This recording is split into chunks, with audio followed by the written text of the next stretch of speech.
Kongo iko kwenye mstari wa hatima. Dunia inatazama. Je, historia itaandikwa na nani? Le Congo s'enflamme à nouveau. Manifestations, tensions, une crise qui n'en finit pas. Dans l'est du pays, la guerre fait rage. Milices, armées, une lutte sans fin. Richesse inestimable, mais pour qui? Le sous-sol congolais attise toutes les convoitises. Les autorités s'expriment. Mais quel est leur réel pouvoir? Un pays au cœur du continent, au centre des enjeux mondiaux.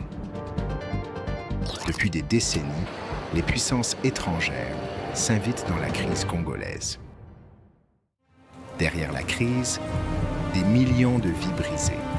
Quelle réponse pour l'avenir? Et si l'histoire que vous connaissez n'était qu'une partie de la vérité?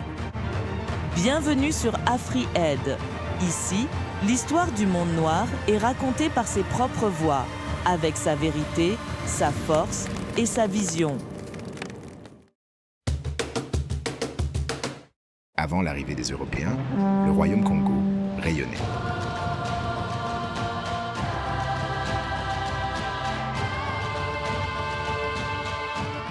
Mais bientôt, un commerce macabre s'organise, la traite des esclaves. Par la suite, le Congo devient une possession personnelle de Léopold II. Le 30 juin 1960, le Congo devient enfin libre. Mais l'indépendance est vite confisquée. À la fin du siècle, le Congo plonge dans les guerres. Assassinats, coups d'État, l'instabilité persiste. Et le Congo reste un terrain de jeu pour les grandes puissances. Mais aujourd'hui, une nouvelle génération se lève. Sous la terre congolaise, une richesse immense. Mais pour qui? D'un côté, l'exploitation industrielle des minerais. De l'autre, une main-d'œuvre exploitée dès le plus jeune âge. Des tonnes de minerais quittent la RDC sans laisser de traces. Pendant ce temps, à Londres ou Shanghai, les profits explosent. Mais au cœur du pays, la population se lève et proteste. Ces ressources sont-elles un atout ou un piège? L'exploitation ne touche pas que le sous-sol. La forêt disparaît. Et pendant ce temps, certains s'enrichissent sur le dos du pays. Les habitants paient le prix fort de cette ruée vers l'or noir.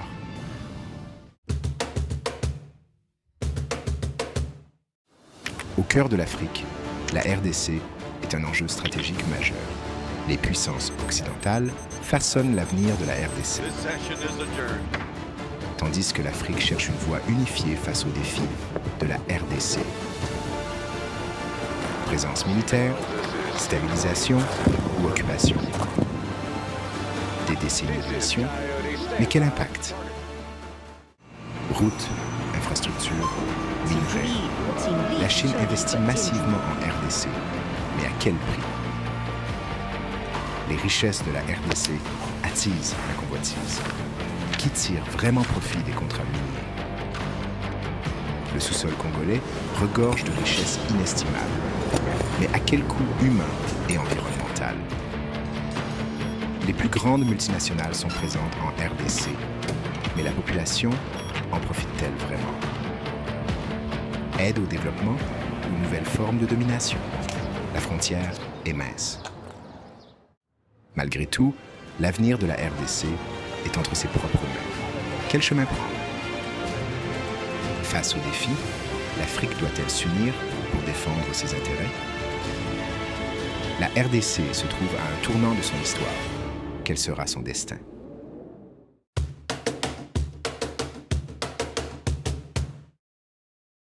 Des milliers de Congolais ont fui les violences, trouvant refuge dans ces camps surpeuplés. Face aux conflits et aux épidémies, le système de santé congolais est à bout de souffle. Arrachés à leur enfance, des milliers d'enfants sont enrôlés de force dans les conflits armés. Face à l'adversité, les femmes congolaises se battent pour reconstruire leur dignité. L'éducation reste la clé d'un avenir meilleur, même en pleine crise. À travers le pays, la population se mobilise pour reconstruire, pierre après pierre. Et à travers le monde, la diaspora congolaise joue un rôle clé dans la reconstruction du pays. Une nouvelle génération se lève pour réclamer paix et justice. L'espoir renaît. La RDC se relève avec fierté et détermination. Ensemble, Congolais d'ici et d'ailleurs bâtissent l'avenir de la RDC.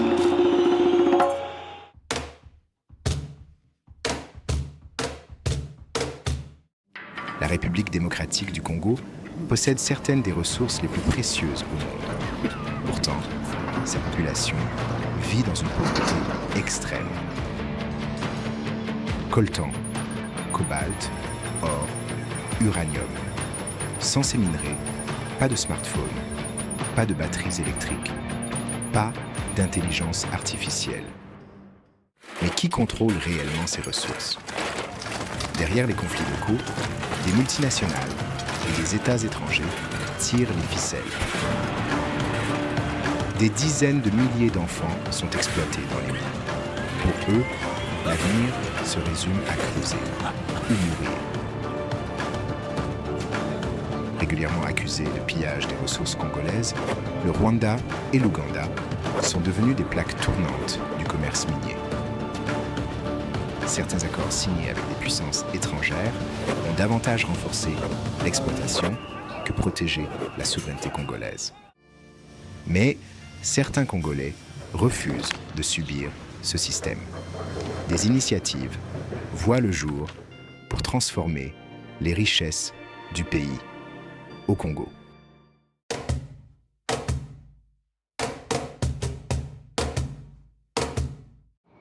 La RDC est l'un des pays les plus riches en ressources, mais sa population est parmi les plus pauvres.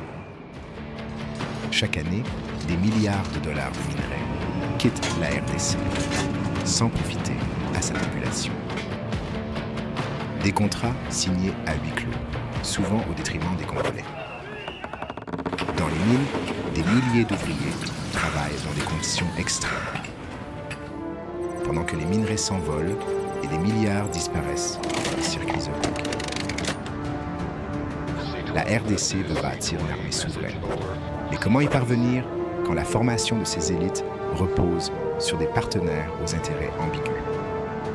Depuis 2021, la France forme les officiers congolais, tandis que l'Union européenne, dont elle est un acteur clé, signe des accords miniers avec le Rwanda. Sécurité ou intérêt économique? Une coopération sous influence. Des voix s'élèvent pour exiger un changement radical. Mais en auront-elles les moyens?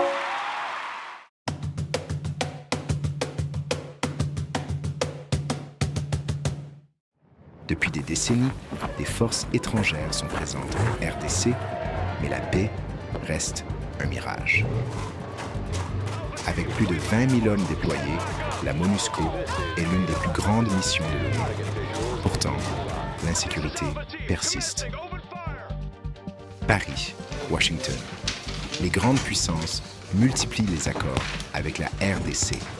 Mais ces alliances profitent-elles vraiment aux Congolais?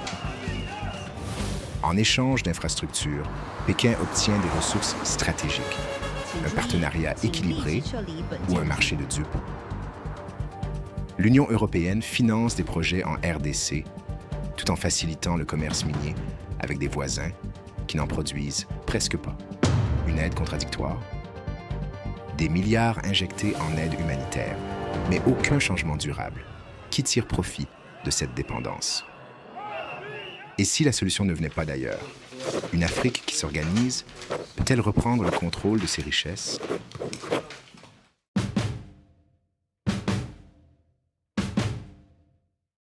Face aux injustices, les Congolais se lèvent. Dans les rues, une seule revendication: reprendre le contrôle de leur destin. Certains leaders refusent de se plier aux diktats étrangers. Mais peuvent-ils réellement agir sans subir des représailles? Sur le terrain comme sur les réseaux sociaux, la jeunesse congolaise utilise sa voix pour dénoncer et proposer des solutions. Plutôt que d'attendre des investissements étrangers, les Congolais créent eux-mêmes de la valeur économique. Au-delà de la RDC, un vent de changement souffle sur l'Afrique, vers une souveraineté continentale.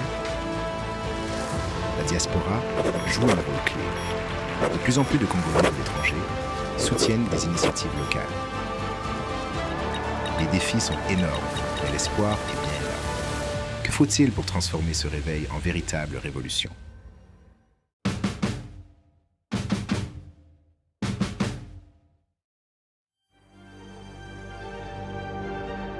La RDC se trouve à un carrefour.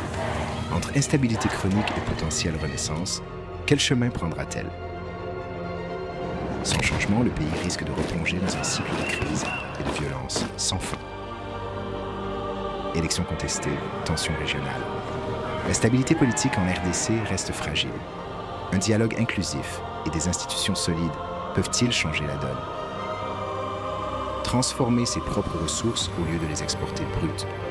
Une voie vers une vraie souveraineté économique ? Sans force militaire à la hauteur de ses richesses, le Congo restera vulnérable. Faut-il enfin bâtir une armée capable de défendre sa souveraineté ?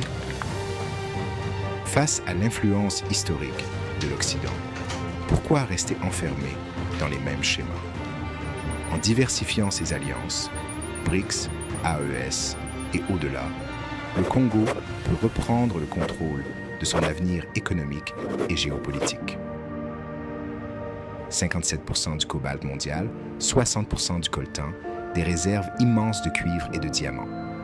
Pourquoi rester simple fournisseur de matières premières ? Et si le Congo prenait l'initiative d'une OPEP des ressources stratégiques, fixer ses propres prix, briser la dépendance, imposer ses règles, le Congo peut-il être à l'origine d'un nouvel ordre économique mondial ? La jeunesse congolaise refuse de subir. Entrepreneurs, activistes, penseurs, ils façonnent déjà un nouveau Congo. Peut-on imaginer une RDC forte sans un continent uni et solidaire ? Des initiatives comme la zone de libre-échange africaine, ZLECAf, ouvrent la voie à une économie moins dépendante de l'étranger. Les défis sont immenses, mais un vent de changement souffle sur le Congo. Cette fois, l'histoire pourrait s'écrire autrement. Ils ont tenté de nous briser, de nous effacer, mais le Congo est toujours debout. Gardiens de cette terre, souvenez-vous. L'histoire s'écrit par ceux qui refusent de plier. Congo Ekwete. Atmaiko Mikono ni Mwetu. Le Congo ne tombera jamais. Si vous croyez en une Afrique qui se raconte elle-même, agissez, abonnez-vous, partagez, rejoignez le mouvement. À très bientôt sur AfriAid.